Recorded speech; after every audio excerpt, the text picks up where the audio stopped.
Hi everyone, Taylor at Doom to Fail. Today we're releasing episode 9, part 1. So, as a reminder, we're re releasing our older episodes that we used to do two stories at a time. Now we're just going to do one at a time. So, you have a shorter episode to listen to, and we'll re release them until we're done with them. We have about 26 episodes, and this is number 9. This starts off with the story of Tsar Nicholas and his wife Alex, and of course, their BFF, Rasputin. Learn more about this wizard of the night who got a lot of people to sleep with him and kind of in the name of God. I'm honestly, I can't even pinpoint it. It's wild. And also, we have photographs of this man. He feels very ancient, but he's not that old. I mean, he's dead, but you know what I mean. So learn a little bit more about Rasputin. Let us know your thoughts. Let us know what you think. Please review us on Apple Podcasts, wherever you get your podcasts. You can leave comments on YouTube. You can write us an email, doomtofailpod@gmail.com. Hope you enjoy. In the matter of the people of the state of California versus Orenthal James Simpson, case number BA097. And so, my fellow Americans, ask not what your country can do for you. Ask what you can do for your country. What's your drink? Tell me. So my drink is called Carcada. All right, you can talk about it. Okay. Great. Because I did such a great job pronouncing it. Yeah. Okay, so let's go ahead and get started. Welcome to Doom to Fail, the podcast where Taylor uplifts and I do whatever the opposite of that is. My name is Fars. I'm joined here by my co-host, Taylor. Hi, Taylor. Hello, how are you? Groggy. Yeah, Don't sound it. Yeah. And it's like 2 hours ahead of your time, and I'm still groggy. And I don't That's fair. chase kids, and I'm still It's having a hard Saturday. time. Yeah, it's Saturday. Yeah. You're joining us from lovely, lovely Joshua Tree that is currently raining. Is that right? Yeah, it is. We had tons of snow this week as well. We had a couple inches that stayed on the ground for a while, so it's been wild. That's incredible. I love talking about the weather, and it's been wild. So Yeah, but wait, look, we're at that age where talking about the weather's kind of all we got.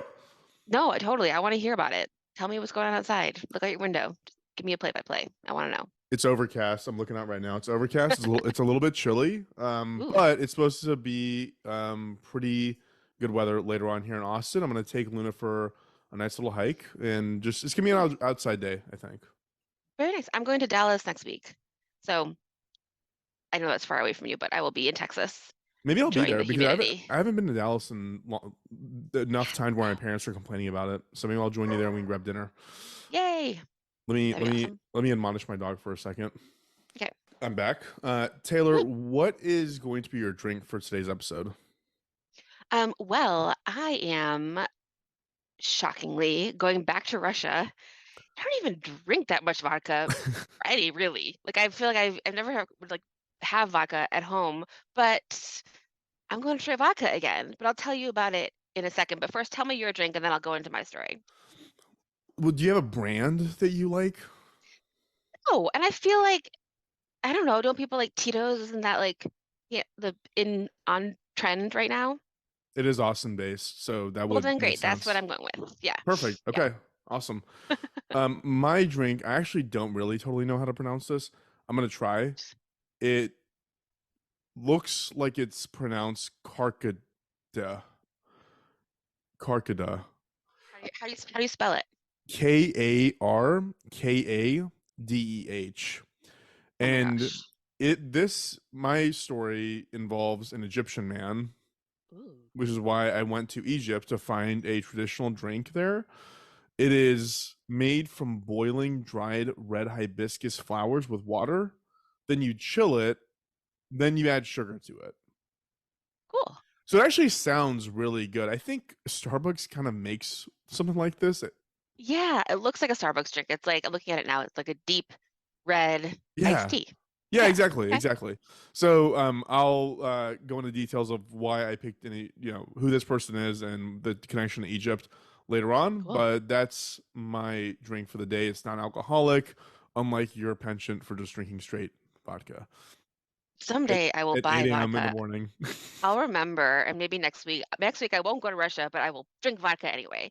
Um, I'll just be like taking shots of vodka and like sleep all day. My family would love that. They'd be real proud of me.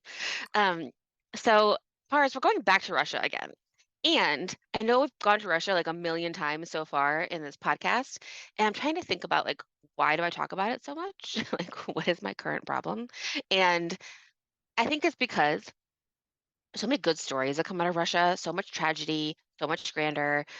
There's just like a lot, and it's so interesting because it's so isolated and it's cold, and like I'm just thinking about like the idea of being in Russia. And there's this woman that I really like. She was the editor of Vogue in the 1960s. Her name's Diana Vreeland. She's like another like really like over the top personality. She like smoked cigarettes all the time and like was like wow, like very just very funny. She was from Paris. Um and I mean I'm making like I'm moving my arms, like you know A what I mean. lot of hand So waving going on. yeah, a lot of hand waving. So she was great. And then there's a documentary about her called The Eye Has to Travel. And in that documentary, Angelica Houston is talking about her. And she's like, Diana was like, why worry about this and this when there's Russia? Like Russia really big. And I feel like that's how I feel about it, even though like I'm not super stoked about the current state of Russia, but it's like an I don't know how to explain it. Does that kind of make sense? Why it's fascinating? It is fast. I mean, their history's incredible. Everything, yeah. The art's fantastic. They have Fabergé eggs. Nobody else does Fabergé eggs. Yes, exactly. I feel like I that's get good. you, There's Taylor. yes, Fabergé eggs. That's exactly right. Exactly right. So today the couple I'm going to talk about is a couple that Marcus Parks from last podcast on the left called one of the most tragic love stories of all time because they were thrust into something they weren't prepared for. And like, yes, that's true, but you are also the company you keep, and they kept company with Rasputin. Yes, I knew it. The second you So, brought up Marcus Parks, I was like, yep, I know where she's yep. going. So we're talking about the last emperor of Russia, Tsar Nicholas, and his wife Alexandra. So some of the sources, I watched this amazing made-for-TV movie called Rasputin, Dark Servant of Destiny, and Alan Rickman plays him. Great It is casting. unbelievable. So I was like taking pictures literally of my screen to send them to my husband because it's so funny. And then Google Photos made me this like really like stylized collage of just pictures of Alan Rickman as Rasputin. It's hilarious. So I'll put it on our Instagram, but he does a great job. It's everything that you could ever imagine an Alan Rickman performance to be. Ian McKellen plays Tzar Nicholas. It's great. So highly recommend. I watched it on YouTube. I also listened to last podcast's whole series on Rasputin and read a little bit of a book that I wanted to read more of, but 25 hours long. I didn't have 25 hours to listen to it, but called about Rasputin as well. So I'll put that in the notes. My I don't really favorite want to talk. my favorite part of the Rasputin series was when the guards had a scale for Mhm. how drunk he was. Yes. Drunk, very drunk, totally overcome with drink, and then Ben Kissel at the end goes, "They left one off, which is, I'm just drunk enough to be good to drive right now." That's right. Exactly. He was very drunk most of the time in this story. But I also don't want to talk about him as much as I want to talk about Alex and Nicholas because let's talk about like their relationship, but also like Rasputin obviously played a big part of it. So some of the characters that we're going to meet. So Nikolai Alexandrovich Romanov, it was born in 1868. His father was in line to be emperor, and when his grandfather was assassinated, he became heir to the throne. So he was pretty worldly. He traveled around Europe, meeting with other royal families and Queen Victoria. So it sounds like he loved like the rich part of being heir to the throne and the traveling and all of that, but he wasn't really thinking about the ruling part or like actual politics. He was more like, this is fun, I'm having a good time, and hadn't really thought through when he was going to actually be in charge. His wife, Alexandra, was born Princess Alex of Hesse by the Rhine in 1872. She came from Germany, but she was also Queen Victoria's granddaughter. So a lot of this is like they're not related, but like everyone's related. You know what I Yeah. mean? It's like a small pool. Have you seen The Kingman? The Kingman. I don't Yeah, think it's so. on Netflix. Ray Fiennes is in it, Oh but yes, I have. Hmm. it's all about this part of world history and how like those three, the German guy, the Nicholas, and Hmm. then the guy in the UK, or the Yes. King George. You talked about him already Yes. before, but they were Mm-hmm. all like they were raised together. Like they were like all Cousin, yeah, they were cousins. Like they were like technically. very close to each other. It's an interesting dynamic they had. Yeah, exactly. So it's like the small pool of like royalty all over Europe and Russia and everywhere. So Alexandra was called Alex, and she seemed to be like a lovely child, but she was very shy and very introverted. And then diphtheria came through, the palace, and she lost a sister and her mother, and she became like really brooding and like a very like melancholy child. She was very shy, very religious. So her being very religious plays a lot into this because she believes a lot of weird shit because she's very religious. And people saw her as like maybe a little bit haughty, but really she was just super shy.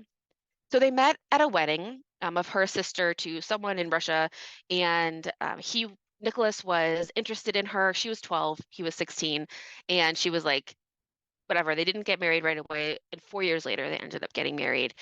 One of the reasons that she didn't want to was because she really didn't want to convert from being Lutheran to being Russian Orthodox, but and ultimately she does. So she does end up converting, but and stays very religious. So similar to Catherine the Great, she became Russian Orthodox kind of right away when she got there.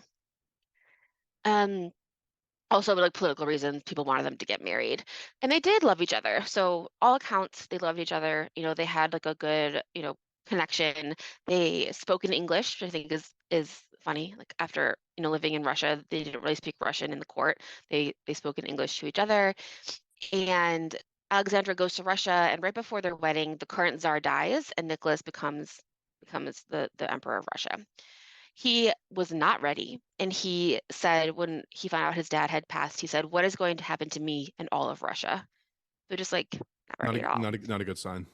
No, and he was not like a baby. He was 26, so you should be prepared to take this Yeah. job. Like I'm sure what's his face? King Charles has been preparing to be king forever, even though he didn't get that job until he was like 80, but at least, he was thinking about it for a long time. Yeah. So he Totally. should have been more ready, but he wasn't.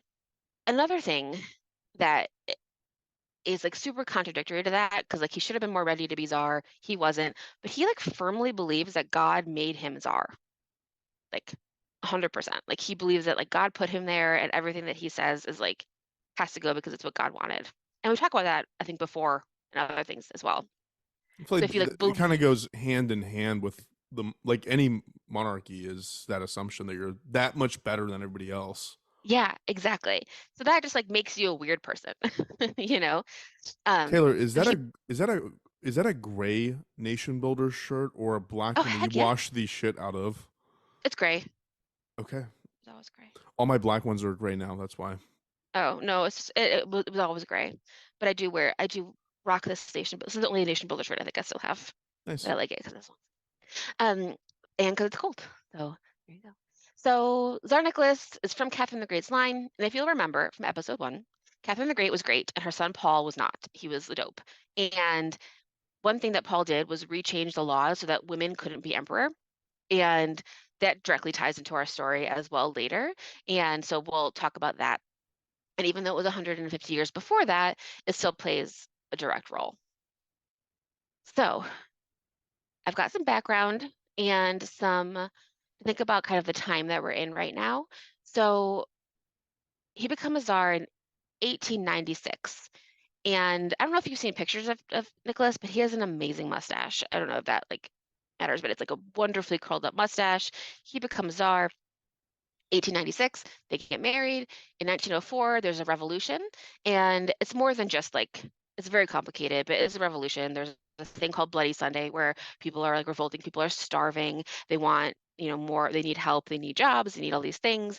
And the there's like some orders and a lot of people die, and it's a pretty like turning point. There's a revolution in 1905, and Nicholas ends up giving up part of his power to a legislative body called the Duma. So he's Hey, already kind of half Taylor, given can up I cut the you off real power. quick? Yeah. Here, I'm gonna share my screen with you. Okay. I'm excited. How do I do the whole desktop? This is the silent interactive part. Oh my God, it's so funny. Fars is showing me how how Tzar Nicholas looks just like Jack Dorsey. They're Oh like my God, how did he get identical, there? He right? really does. That is terrifying. For those that don't, Jack Dorsey is the was the CEO and founder of Twitter and Square, but he looks identical to the Oh my gosh, T. it's so amazing. Sorry to interrupt you. No, I think that's important for everybody to know. Wow. There we go. There we Wow. have it. Both have global implications for their jobs and leaving their jobs. Yeah, no So kidding. lots of similarities. That's amazing. Thank you for sharing. That was totally worth it. So yeah, now you know what he looks like. So he looks like Jack Dorsey with a gilded military outfit on. So there's also, speaking of the military, there's a Russo-Japanese war happening. Sometimes Nicholas goes out with his troops, but it's just not like a long game plan. He just like kind of doesn't really know what he's doing right now. So we're also in a very heavy time with like occult things. So first, would you have you ever gone to a seance? Would you go to a seance? Yeah, I would totally go to a seance. I have not gone to a seance, but I would. I don't know if I would. I think I'd be too scared. Like I would really want to, but I think in the moment I'd be like really, really scared. I mean, I I don't know. see why you would be, but it's an Austin thing of like getting into like spirituality in weird ways, I think. And Okay. yeah, I think that's where the appeal would be for me. How many crystals are you wearing right now? I'm wearing one tiger's eye necklace, some lava rock beads, and then I love it. another bead that I don't know what it's made of, but it's good looking. All right. Well, those seem to be working well for you. So far, so good. Yes.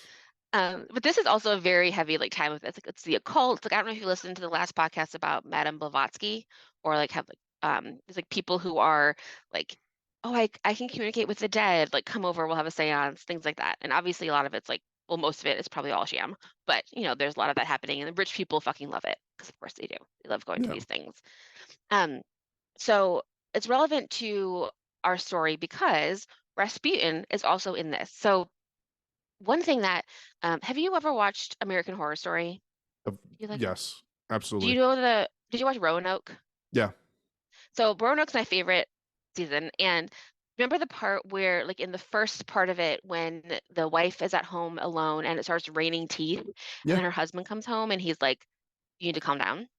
So at that time, my husband and I made a deal that if I say something to him like, Juan, it was raining teeth while you were gone. He will believe me and we will move because that is something that like you just don't make up, you know? So we're like, okay, let's believe each other. If I'm like the chairs in the kitchen rearrange themselves on their own, like believe me, don't gaslight me into thinking that I'm crazy. So that's our deal. But also I think an exception to that is if one of us comes home and says, hey babe, I just met a wizard, he's gonna solve all of our problems, we should step back and say, no, you did not. Yeah. Yeah. That makes sense. Pretty simple rule. Yeah. So Rasputin is, I mean, imagine him being a wizard. He was born in Siberia in 1869. There's some great resources on him. Watch that movie with Alan Rickman. It's so good. But some of the like fun things about him are I always think of him as such an ancient being, you know, but he's not. There's pictures of him. You know, he died in 1900s. Not like he's an ancient mystic, but he feels kind of ancient. You know what I mean? And Well, it was just good branding.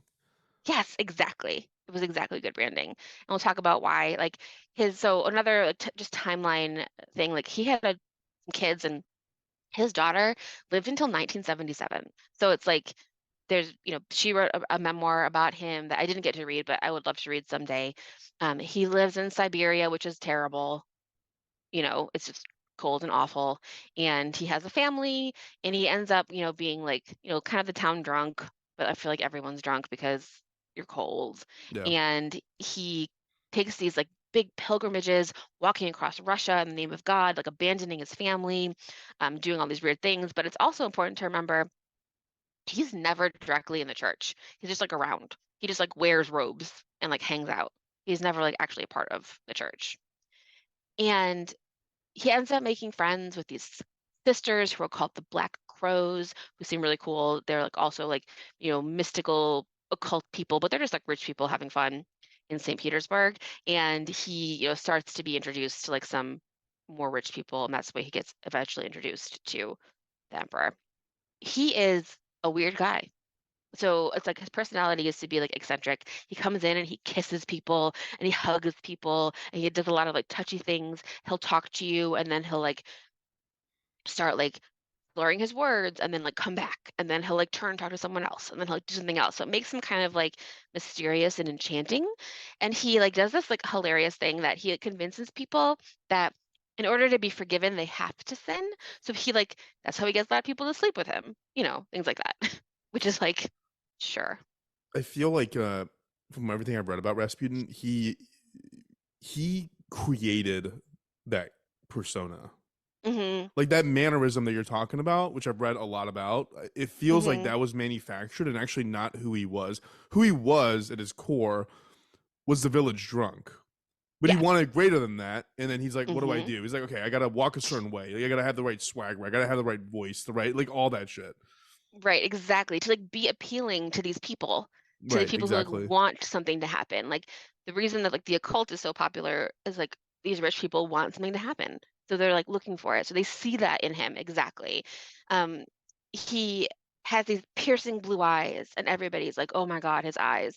And I just also wanted to state for the record that your eyes are not a window to your soul. That's dumb. That's not true. And that he just had blue eyes that are probably very watery. And people were like, ooh, they're sparkly. Eyes don't sparkle, just eyes. I So don't know, Taylor. I don't agree with you. no, they're not. It's not nothing's magical about people's eyes. Just eyes. They're just like gross organs, wet organs that you can see from your head. You have a weird take on eyes. I don't know where this hatred comes from, but run I with just it. think that they get too much. They get too much good publicity that they don't deserve. I All mean, like right. I'm grateful for them, but it's not a window to your soul. Okay. We'll agree Um, to disagree. Okay, great. Agree to disagree. Um, so people are entranced by him. And I love the idea of like, going to rooms, seeing this weird, guy and everybody being like, this is the guy. But I feel like personally I'd be pretty uncomfortable if I saw him and I'd be like, what is this? And I feel like nowadays I could probably walk a place and find like a dude with a bunch of crystals who's like, hey, like blah, blah, blah, blah, blah. But like I'm a little skeptical of that. But it'd be fun just to like give yourself into being like, this is a magic mystical guy. You know what I mean? So you don't find my this tiger eye necklace magical or whimsical at all? No. Well, I find you whimsical, but not the aw, necklace. okay, all It's right. not because of the necklace, There if we that go. if Okay, that makes sense. oh, yeah. Um, but it's also like I don't blame people for falling for this or like being entranced by it. It's like when you meet like Bill Clinton and people are like, you're the only person in the room when he talks to you, which is true because that's his job. Like he understands how to talk to people. So that's kind of what Rasputin is doing. I also was thinking, and I'm curious, like I don't feel like I hear this about women very much, that like idea that like they just entranced everybody. So I want to learn more about that. So if anyone has stories of that, please let me know. But Rasputin ends up being introduced to Alexandra and Nicholas, and they love him. They love that he's mysterious. They call him our friend. He hangs out with them all the time.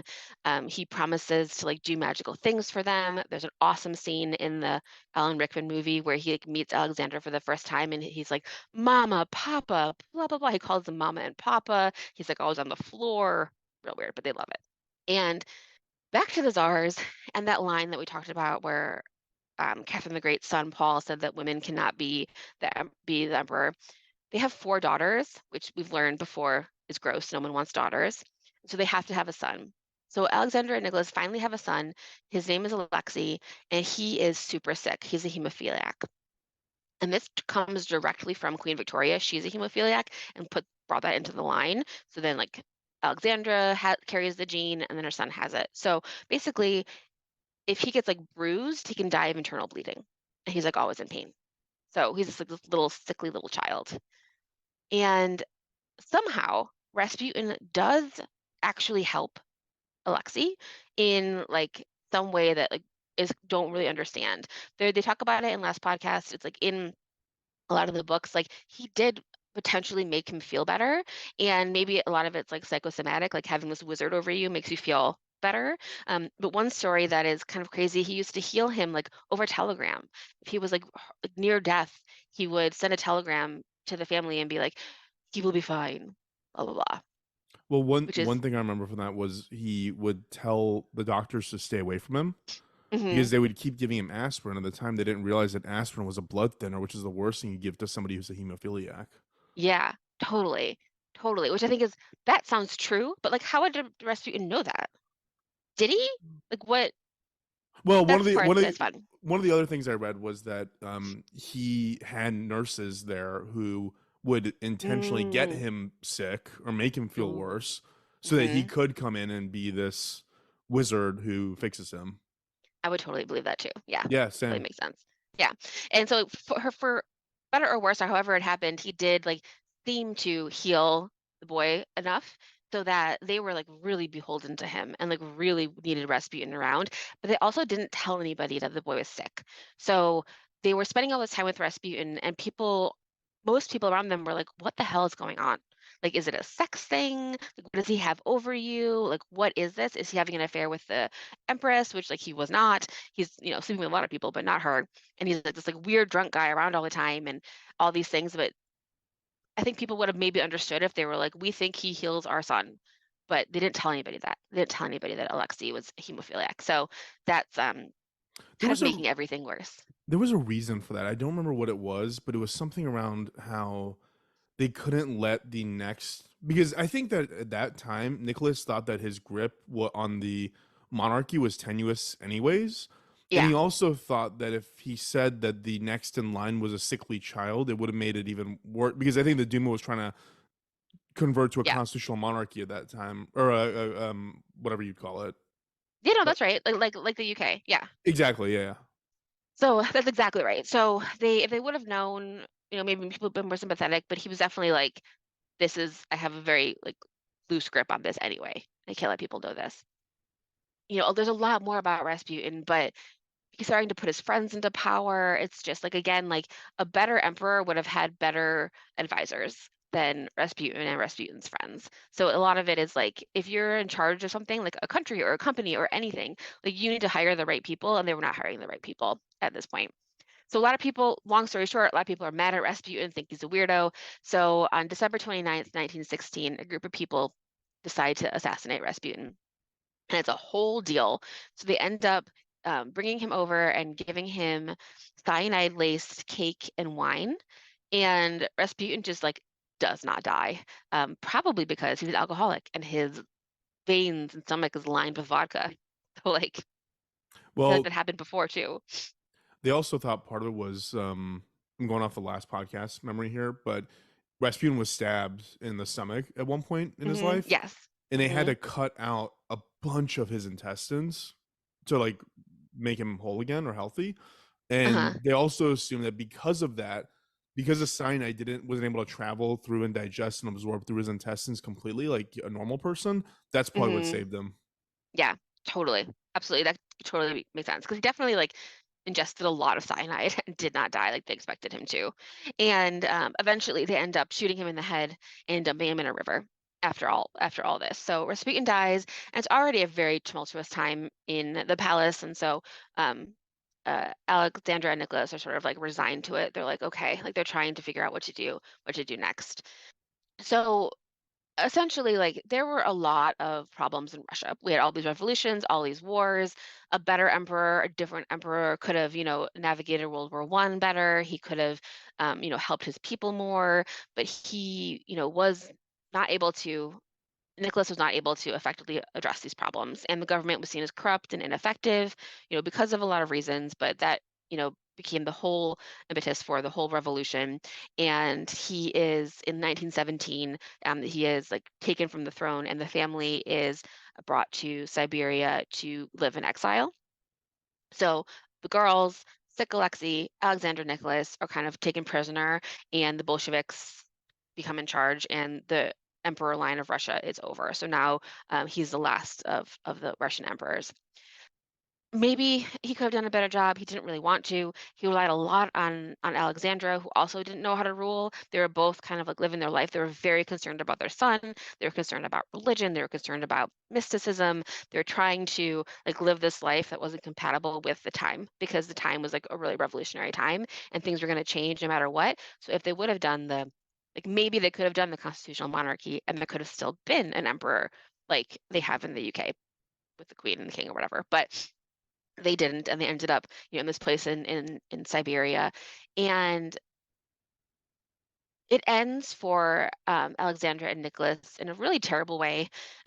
They are in this place in Siberia in exile, and then they're brought to the basement on July 16th, 1918. The whole family, along with some other, of their friends, are brought to the basement, and they are shot to death by a couple people just shooting into the crowd of people in this basement. So they're trapped in this basement. They're shot. It sounds awful. They actually do it in the Ellen Rickman movie. They do it in like a very like slow motion, chaotic way. But the parents, Alexandra and Nicholas, die right away. The girls, this is also terrible, don't die right away because they had like jewels and gold sewn into their dress that they had like taken from the palace, and that kind of acted as a bulletproof vest for them. So they didn't die right away. They were just like injured and they ended up like being stabbed or shot at close range to die. So all of the Romanovs are killed in the basement. They put them in the back of a like cart to take them away to bury them. And then like the guys driving the cart are also drunk. Everyone's tired. No one wants to do it. So they just kind of bury them in a field. And they ended up finding their bones like pretty recently and identifying like who they were. But that's how they ended. So they started off as like, heirs to a really great empire and coming from these really rich families, and they ended up being, shot in a basement and buried in a field. So one thing that I remember, because again, this is one of those rare topics that you bring up that I actually know a lot about. I love it. Please tell me more. It's so interesting. To me, the way they struck me forever was this is just a married parent couple. Right. No part of the story, when as I read it, listened to it, understood it, was you're dealing with these uber powerful people who like understand the gravity of what their responsibilities should Hmm. be. They were all of this was because of Alexei. All of it, like Yeah.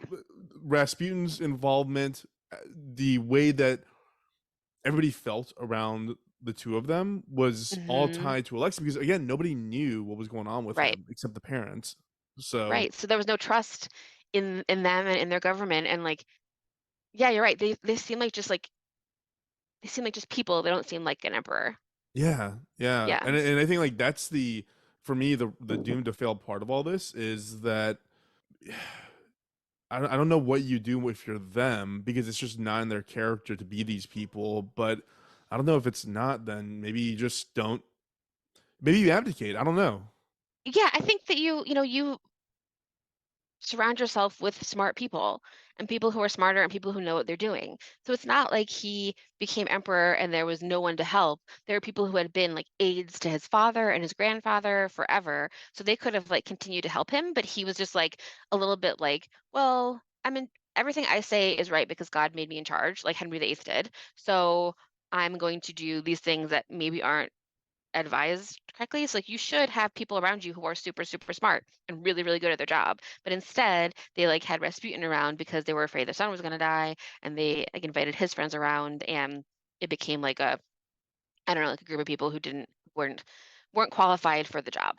Yeah, yeah. You know, so It's unfortunate.